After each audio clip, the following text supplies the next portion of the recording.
আমি ঈপ্সিতা, আমার চ্যানেলে তোমাদের সবাইকে জানাই অনেক অনেক স্বাগত। আজকের ভিডিওতে সেইভাবে কোনো কাজকর্ম দেখাতে পারছি না, কারণ শরীরটা ভালো নেই আমার। কেন ভালো নেই, কী কারণে ভালো নেই, সবটাই তোমাদের বলবো। সম্পূর্ণ ভিডিওটা দেখতে দেখো।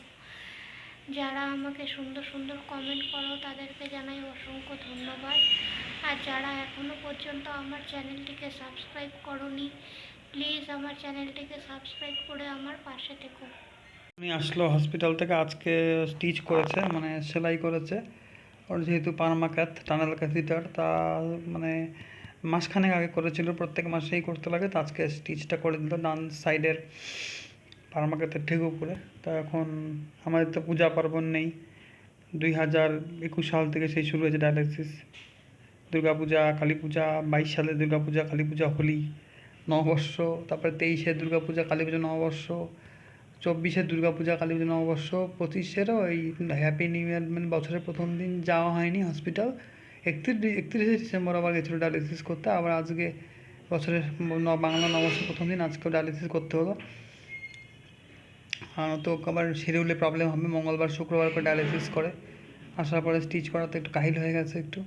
ওষুধ তো আছেই হাতে, র্যান্ডম ওষুধ থাকেই, মানে সাইড বাই সাইড তো ওষুধ থাকেই। কোন ওষুধ কখন খাইতে হবে জানে না, সেটা ডাক্তারকে মোটামুটি লিখে দেয় সব কিছু, একদম মানে রুটিন মাফিক লিখে দেওয়া আছে। ওষুধ কখন কোনটা খাবে, কী হলে কী খাবে, সব সব বলে দেওয়া আছে। ডাক্তারবাবুকে হোয়াটসঅ্যাপও করা যায়, হোয়াটসঅ্যাপে কিছুর উত্তর দিয়ে দেয়। আর হসপিটালের সামনেই থাকি, খুব পেন হলে ইমার্জেন্সি লিখে একটা ইঞ্জেকশন দিয়ে রাখবো, বাস। এই হচ্ছে। থ্যাংক ইউ ভেরি মাচ সবাইকে। সবাইকে শুভ নববর্ষের আন্তরিক প্রীতি ও শুভেচ্ছা জানাই আমি। কালকে স্টিচ করে আসার পরে শরীর প্রচণ্ড খারাপ। রাত্রিবেলা একটুখানি খেয়েছিলাম, ভাত খেয়ে প্রচণ্ড বমি, কিচ্ছু খেতে পারছি না, প্রচণ্ড শরীর খারাপ, জ্বর চলে আসছে, এত ব্যথা করছে। প্যারাসিটামল খেয়েছি তবুও ব্যথা কমছে না, ব্যথাও করছে, জ্বরও আসছে, শরীর প্রচণ্ড খারাপ। আজকে সারাদিন শুয়েই আছি। ওই একটু সেদ্ধ ভাত করলেও সেদ্ধ ভাত খেয়েছি, ব্যাস এটুকুই। একদিন ভালো থাকি, পরের দিনই শরীরটা খারাপ হয়ে যায়। কালকে ভালোভাবে ডায়ালিসিস করতে গেলাম, ভেবেছিলাম বছরের প্রথম দিন ডায়ালিসিস তো যেতেই হবে, কিন্তু ডায়ালিসিস করতে গিয়ে যে এরকমভাবে একটা ধোঁকা খাবো বুঝতে পারিনি। যখন ড্রেসিং করে তখন দেখছে যে স্টিচ খুলে গেছে। আমার যেহেতু চেস্ট লাইন দিয়ে ডায়ালিসিস হয়, স্টিচটা খুলে গেছে। এখন স্টিচটা না করলে কাপটা আরও বেরিয়ে যাবে, ব্লাড বের হবে। সেই কারণে কালকে ইচ্ছে ছিল না স্টিচ করার, তবুও বাধ্য হয়ে স্টিচটা করতে হলো। বছরের প্রথম দিন, রক্তও বের হয়েছে অনেক, প্রচণ্ড কষ্ট পেয়েছি। আর কি করব, প্রথম দিন থেকেই কষ্ট, সারা জীবন তো কষ্ট পেয়েই গেলাম।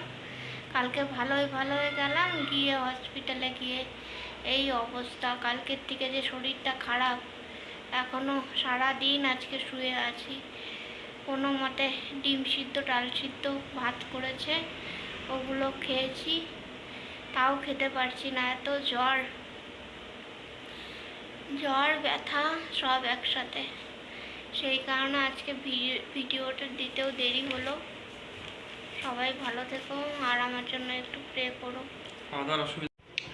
এখানে খাওয়া দাওয়ারও খুব সমস্যা। আগে যে বাড়িতে ছিলাম ওখানে খাওয়া দাওয়ার পাশেই দোকান ছিল, ভাতের হোটেল ছিল, খুব সুবিধা হতো ওখানে খেতে। তো ওই হসপিটালে করতে যখন, আগের হসপিটালটা তো ওখানে ভালো করে হচ্ছিল না দেখে, বদমাশি করলো দেখে এখানে চলে আসতে হলো। তো এখানে হসপিটালটা ভালো, কিন্তু হচ্ছে এই মানে যেখানে থাকি এটা হচ্ছে ইউনিভার্সিটি জোন একদম। এখানে মানে ভালো খাওয়ার দাওয়ার, মানে ফাস্টফুডটা বেশি। হোটেল আছে, দূরে আছে, ফরেস্ট আছে পিছনে, ফরেস্টের ভেতর দিয়ে যেতে হবে। তার রাত্রিবেলা কে যাবে ফরেস্টের ভেতর দিয়ে আনতে? আমিও সব সময় বাড়ি থাকতে পারি না, আমাকেও বাইরে যাইতে লাগে কাজকর্মের জন্য। সকালটা যাই না, বিকালে যাই। স্কুল তো এখন বর্তমানে যাচ্ছি না, কারণ স্কুলে 2-3 দিন যাচ্ছি, কারণ এখানে কেউ নেই। আগে এখন দেখি জুলাই মাসটা পড়ুক, স্কুলের ভ্যাকেশনটা শেষ হলে, মানে তারপরে মানে একটা কাজের লোক দেখতে হবে একটা, যাতে ওকে দেখাশোনা করে, তাহলে আমি স্কুলটা যেতে পারবো। কারণ স্কুলে পুরো বেতনটাও দিচ্ছে না, হাফেরও হাফ টাকা পাচ্ছি একদম।